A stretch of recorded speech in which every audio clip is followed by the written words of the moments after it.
Hey, it's Laura from Sunny Travels again, and this video is about Australia's East Coast. I'm gonna let you know the best time to travel Australia's East Coast, the highlights and things to do along the trip, and my personal recommendations. First of all, there's no bad time to travel Australia's East Coast because it's split into two seasons. So down south you'll have winter and summer, but winter never gets too cold, more like 20 degrees. So if you come from Europe or any other country, I think that's still quite decent. Up north, you've got the dry and the wet season. The dry season, perfect because you have sunshine every day, still hot temperatures like 30 degrees.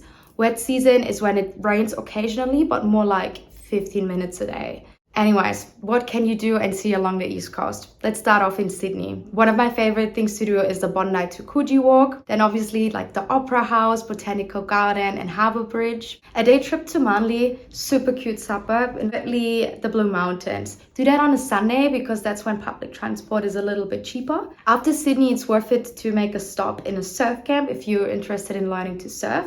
Spot X. Really worth it to check out. After that, you've got Byron Bay, and if you really like surfing, Byron Bay is the place to be. It's that hippie town, lots of crystals, vegan food, great surf. You've got an amazing lighthouse walk to do, and you can go and kayak with dolphins.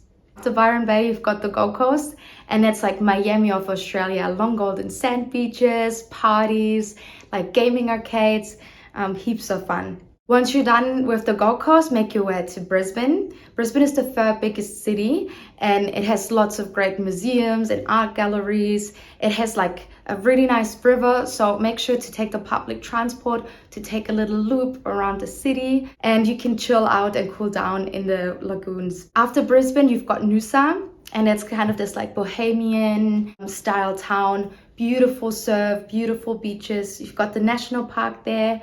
Make sure to check the tides, because if you go at the right time, you can take a really cool Insta picture of the fairy pools. There's also the Everglades nearby, so that's a flooded rainforest. There's only two Everglades in the world, by the way. The ones in America and the ones here. Noosa is the perfect spot to start your Fraser Island trip. Fraser Island is the biggest sand island in Australia. It has so many cool things like lakes, waterfalls, freshwater pools. So worth it to check out. If you can't save yourself a seat from Noosa, start your trip to Fraser Island from Rainbow Beach or Harvey Bay. Once you're done with that, make your way to Agnes Water. That's the last stop where you can actually go surfing, because then the Great Barrier Reef starts and it stops the waves from breaking. And at the same time, you've also start to have saltwater crocodiles and stingers. And it's a bit tricky to go swimming if you're not going into one of the parts where there's a net to go swimming, because it can get dangerous. Once you're done with Agnes Water, make your way to Early Beach, a vibrant backpacker town with amazing restaurants, bars and nightclubs. And from here you can start your Whitsunday Island sailing cruise around the 74 tropical islands to the beautiful Whitehaven Beach. After this trip, make your way up to Townsville and take a ferry to Magnetic Island. Magnetic Island is this cute island with Barbie cars, the highest population of koalas and loads of wallabies. After this, you make your way to Cairns, and then from Cairns, you can do lots of cool day trips.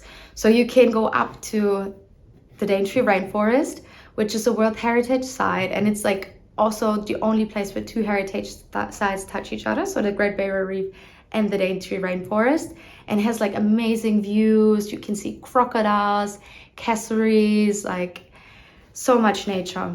Very beautiful. If you make your way a bit further down south again, you can go to the Athlone and Tablelands and splash in one of the waterfalls or slide down there. It's heaps of fun. Last but not least, the World Heritage Site, the Great Barrier Reef.